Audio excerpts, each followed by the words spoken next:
फड़क पड़ी पंचम श्रेणी छात्र मृत्यु घटना स्कूल रे ताला पकाइले अभिभावक बालेश्वर बालियापाल थाना बड़ास प्राथमिक विद्यालय रे नूतन गृह निर्माण पर लगी फड़क पड़ी पंचम श्रेणी छात्र मृत्यु घटना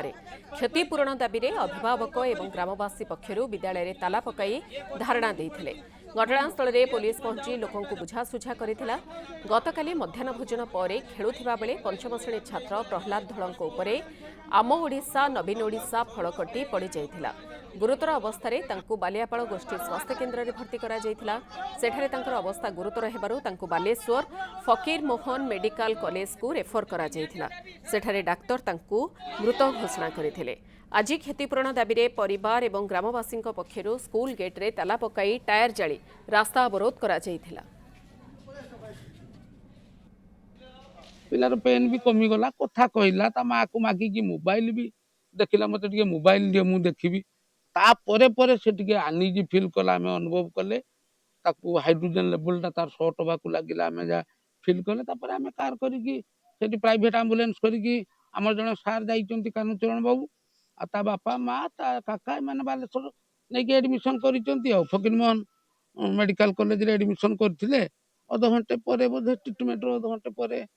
डेथ कर असुरक्षित अवस्था पिला माने खेलुवा अवस्था जड़े पिला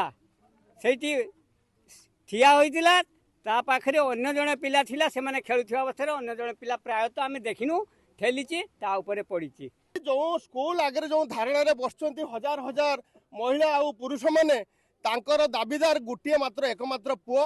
जहाँकि नष्ट हो जाइए। तेणु सरकार निवेदन करुच्ची से सरकार जो वर्तमान आकस्मिक जो दुर्घटना रे जो मृत्युवरण कले जहाँकि सरकार सहायता तेणु तुरंत तार बाप माँ को मिलिले अत्यंत से खुशी पाते। आमे चाहूचे जे स्कूलटा जो भलिया जिमती रहिबा कथा से भलिया रहू एवं आजिर दाबी होची से पिलार मृत्युवरण जोगु तांको परिवार को तांको बापा मां को 50 लाख टंकार आम दाबी सरकार मानि नियंतु देले आमे शांति श्रृंखलार सहित आमे रास्तार को आंदोलन करिचु आमे शांति श्रृंखला सहित आमे रास्तार उठी पड़िबु।